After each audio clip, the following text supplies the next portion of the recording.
So కాబట్టి ఈ యొక్క ఇది కాంగ్రెసే ఏమైనా చేస్తే కాంగ్రెసే చేసింది. అది అది ఏం చేసినా ప్రతి సమస్యకు పరిష్కారం చూపెట్టడం కాంగ్రెసే చేసింది. కాదు అయితే డేటా తోటి మాట్లాడండి. మా మోడీ ఇది కట్టిండని చూపెట్టండి, మా కేసీఆర్కి ఇది కట్టిండని చూపెట్టండి. కేసీఆర్ ఏం చేసిండ్రా అంటే ఏం చూపెడుతున్నారు బీఆర్ఎస్ వాళ్ళు?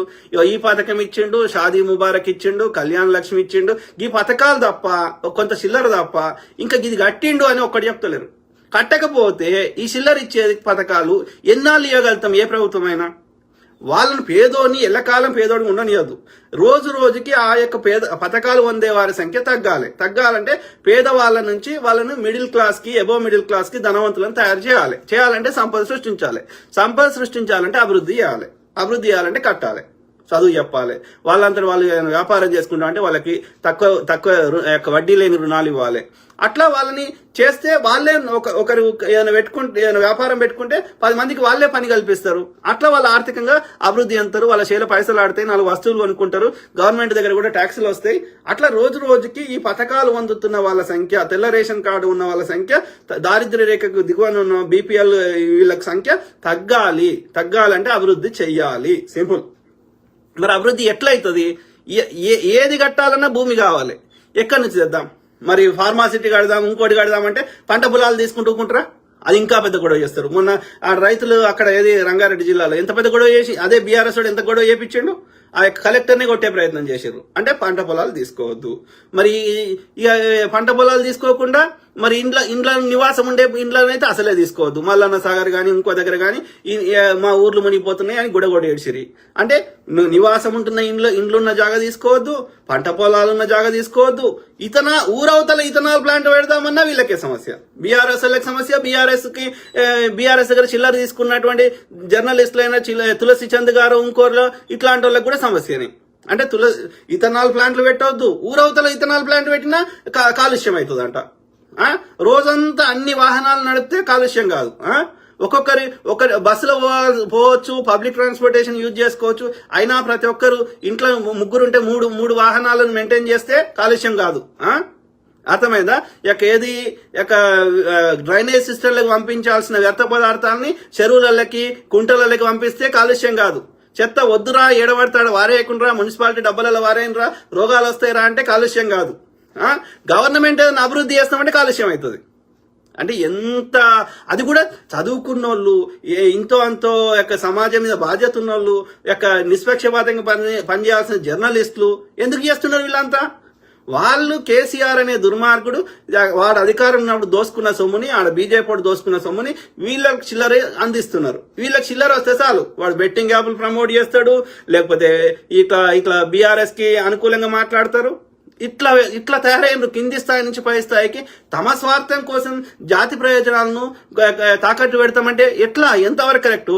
నేను అడుగుతున్నా తులసి చంద్ గారు, మీరు దయచేసి చర్చకు రండి, నాకు చెప్పండి. ఇథనాల్ ప్లాంట్లు ప్రపంచంలో లేవా? అమెరికాలో లేవా? ఇంకో దేశంలో లేవా? అక్కడ కాలుష్యం అవుతుందా? నిజంగా ఇథనాల్ ప్లాంట్లకి వెళ్ళి విషవాయువులు వస్తాయా? ఎందుకు ప్రజలను తప్పుదో పట్టిస్తావు? మిగతా రాష్ట్రాలు లేవా? మహారాష్ట్రలో లేవా? ఆంధ్రప్రదేశ్ లేవా? ఢిల్లీలో లేవా? ఉత్తరప్రదేశ్ లేవా? ఎక్కడ లేని సమస్య ఒక్క తెలంగాణలో ఇథనాల్ ప్లాంట్ పెడితే నీకొచ్చిన సమస్య ఏంది? బీఆర్ఎస్ గానీ బీఆర్ఎస్ జర్నలిస్ట్ అయిన తులసి చంద్ గారికి దయచేసి చెప్పండి. హానెస్ట్ గా అడుగుతున్నా. ఎవరైనా మీరు కామెంట్ పెట్టండి, నేను ఓపిక చదువుతా. లేదు నేను మాట్లాడి అయిపోయినాక మీరు ఎక్కడ జాయిన్ అవుతా అంటే జాయిన్ కండి. ఓకే, నిష్పక్షపాతంగా హానెస్ట్ గా చర్చ చేద్దాం. మరి ఎక్కడ అభివృద్ధి చేయకపోతే, ఏమి కట్టకపోతే ఇలా ఈ ఐటీ సైబర్ టవర్స్ తీసేసి మరి అన్ని చెట్లు పెట్టుకుందామా? చెప్పండి, మీరే చెప్పండి.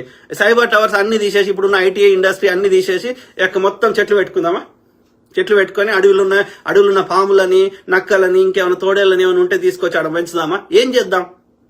లేదా ఇక జాగా అయిపోయిందా? లక్షల ఎకరాల కోట్ల ఎకరాల భూమి కరువైందా? కావాలంటే ఆ జంతువులన్నింటినీ నల్లమల అడవులకు పంపిద్దాం పదా. ఇక్కడే ఎందుకు ఉండాలి? వాటికి సరైన స్థానం కల్పిద్దాం పదా. కొట్లాడండి, ఇంకా అభయారణ్యాలు పెంచమని కొట్లాడండి. మనకు జాగా లేదా? నెహ్రూ జూలాజికల్ పార్క్ పెట్టుకున్నాం, అట్లాంటి ఇంకో 4 పార్కులు పెట్టమని అడగండి. కానీ ఈ అభివృద్ధి చేసే దాంట్లోనే దామగుండంలోనే వచ్చాయంట. ఆ దామగుండంలో ఉన్న చెట్లన్నీ వేరే దగ్గర, చెట్లు పెంచడం పెద్ద సమస్య కాదు. 2-3 ఏళ్లలో పెద్ద చెట్లు అయిపోతాయి, అది పెద్ద సమస్య కాదు. ఓకే, అర్థమైందా? సో చెట్లను పెంచడం పెద్ద సమస్య కానే కాదు, పెంచుదాం. మొన్న ములుగులో పెద్ద ఏమంటారు గాలి దుమారం వచ్చి ఎన్ని చెట్లు కొట్టుకుపోయినారా, లక్షల కొట్లు పోయినాయి. ఏమైంది? ఇలా గాలి పిలుస్తలేమా? నేను అనేది అభివృద్ధి రెండింటిని కలపొద్దు అంటున్నాను, అంతే. అభివృద్ధే దేని దానికే. ఓకే, దానికి గ్రీనరీని, దానికి సస్యశ్యామలం చేసుకోవాలి, ఇంకా మినీ అడవులను పెంచుకోవాలి, పార్కులను పెంచుకోవాలి. అది నిరంతరం చేయాల్సిన ప్రక్రియ చేద్దాం. ఇంకా మీకు ఏమైనా స్పెసిఫిక్ గా ఆలోచనలు ఉన్నాయి, మనం ఇంకా మన రాష్ట్రాన్ని గ్రీనరీ చేసుకుందామండి, ఇంకా ఇట్లా చేస్తే ఇంకా బాగుంటుందని చెప్పండి, చేద్దాం. కేసీఆర్ గారు రెండు పెద్ద చెరువులు ఆ తటాకాలను దవ్విస్తే ఆ నిజాం గారు కానీ గోల్కొండ కుతుబ్ షాహిల్ గాని వాటిని ఆ రైతులు పంట పొలాలు పండించుకునే చెరువుల కింద ఉన్న భూములని కబ్జా పెట్టి అక్కడ పెద్ద పెద్ద భవనాలు కడదామని చెప్పి వాడు ఫామ్ హౌస్లు కట్టి అంత పెద్ద రూల్స్ ప్రకారం కట్టకూడదు. 111 జీవో ఎత్తేస్తే ఈ తులసి చంద్ ఏం సపోర్ట్ చేయలేదే? కాదు, ఆ పంట పొలాలు తీసుకున్నా ఏం సపోర్ట్ చేయలేదే? 12,000 ఎకరాలు కేసీఆర్ గారు అమ్మితే ఎవరు సపోర్ట్ చేయలేదే? కాంగ్రెస్ ఏమైనా మరి కాంగ్రెస్ ఏమైనా వాళ్ళ రేవంత్ రెడ్డి వాళ్ళ ఆయన తమ్మునికో అన్నకో ఇస్తున్నా అంటే ఇస్తలేడు కదా, అభివృద్ధి చేసే ప్రయత్నం చేస్తుండు కదా. ఇంకో మాట ఏమంటారంటే అది హెచ్సియు కింద లేవంటారు, హెచ్సియు పేరు మీద లేవంటారు. హెచ్సియు పేరు మీద అది కేంద్ర సంస్థ, సెంట్రల్ యూనివర్సిటీ అంటే కేంద్ర ప్రభుత్వ అధీనంలో ఉంటుంది. దాని మీద భూములు లేవంటారు. ఎట్లా ఉండయి నాకు అర్థం కాదు. దాని మీద భూములు లేకపోతే ఇవాళ రేవంత్ రెడ్డి 400 తీసుకున్నాడని మీరు ఆరోపణ చేస్తున్నారు. అది చంద్రబాబు నాయుడు కాలంలో స్టార్ట్ అయింది. కానీ అట్లా లెక్క పెడితే రేపు మళ్ళీ బీజేపీడో కేసీఆర్ ఇంకోటి వచ్చిండు అనుకో, మొత్తం యూనివర్సిటీ తీసేసుకుంటారు కదా. హెచ్సియు పేరు మీద భూములు లేకపోతే యూనివర్సిటీని కూడా తీసేసుకుంటారు. తీసుకొని యూనివర్సిటీని ఎక్కడ వేరే దగ్గర తరలిస్తారు.